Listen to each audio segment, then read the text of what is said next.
So what we're gonna do today is we're going to move a pot of Citadel paint over from like the normal size pot into these 50 milliliter dropper beakers. And the reason we're doing that is because they're a little easier to use. You can kind of squeeze out as much paint as you need instead of kind of opening it and letting the air kind of ruin and cure much of the paint. So a lot of the newer paint seems to be moving towards dropper bottles anyway, so it kind of makes sense that they work a little better for some paints, for not others. This one, the Citadel pots, the Citadel paint is really good on its own, but the container kind of sucks. So we're gonna go ahead and try to move this over into the smaller ones. So the tools that we're gonna need are obviously Citadel paint, and we're gonna need a 50 milliliter dropper with a screw cap. We're also gonna need some kind of tool to move the paint. I use the texture thing, but any kind of metal or some kind of like flat shape will work, because what we're gonna do is we're gonna use this to scoop out the paint and then move it to the beaker. The other thing we'll need is agitator beads. So this is just, I don't know if you can see it, but it's just a glass bead. What this does is it will kind of shake the paint around. And then the last bit, I don't know how important this is, but everybody seems to be using it, which is a flow improver. What this does is this will make the paint flow better. And the reason it's important is because some of the paint is a little thicker, so this will have a move it over to the new dropper. And the process is pretty simple. It takes about 5 to 10 minutes. The more of these you do, the better you kind of get at it. So let's go ahead and try to do it in real time. I hope for the best. So we have our brand new unopened pot of paint. We're gonna crack it open. Drop the bead in there, and then I'm gonna add just 10 drops. I'm gonna eyeball it, so if it's not exact, that's all right. 1, 2, 3, 4, 5, 6, 7, 8, 9, 10. It's a little more, but that's all right. And then we're gonna close this completely, and then we're just gonna shake it really hard to get the paint to mix with the flow improver. So just like spray paint, you'll hear it. You hear the agitator, the glass bead move in there. So just give it a good shake until it feels about right, and then you're ready to start pouring it. So get your 50 milliliter dropper. The first step is, okay. You're gonna just carefully eyeball it and slowly pour the paint over into the new beaker. As you can see, it's pretty viscous, so like, oh, made a mess, that's all right. Just slowly pour it over into as much of it as you can. Oh, I should have had a paper towel for this. That's all right. It should, even if you spill some of it, it's not that bad. Anyway, so you just need to like carefully pour it over into the new pot.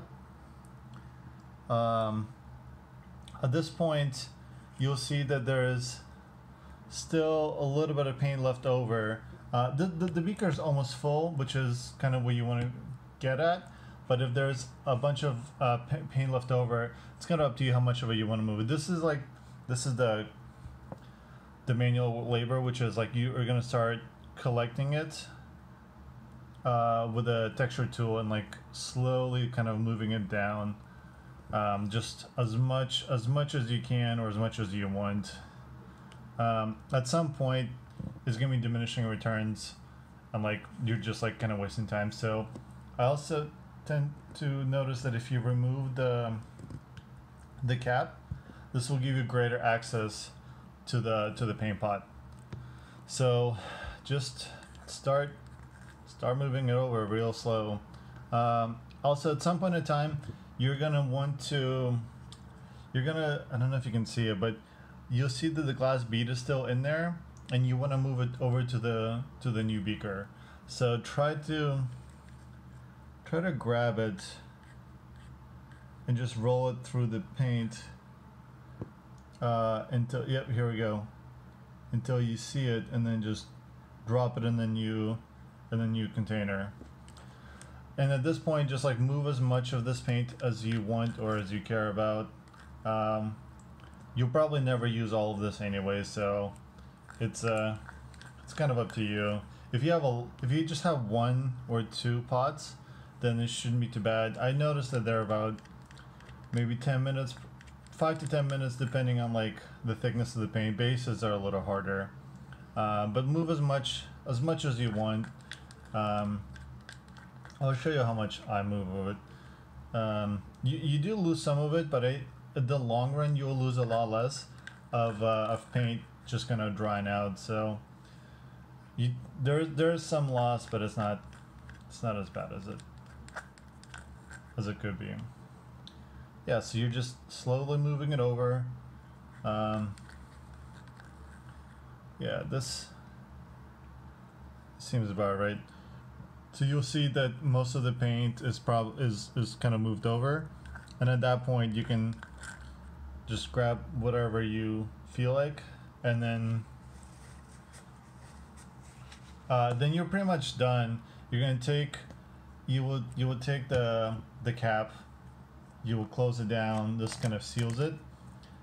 Give it a really good shake so it kind of mixes in, and this is kind of the funnest part is like you're gonna take the old empty paint pot and you're gonna peel off the label, because the label is like that's the Citadel like brand, but also this will help you identify your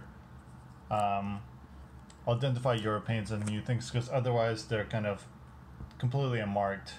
So you'll get this like clear label.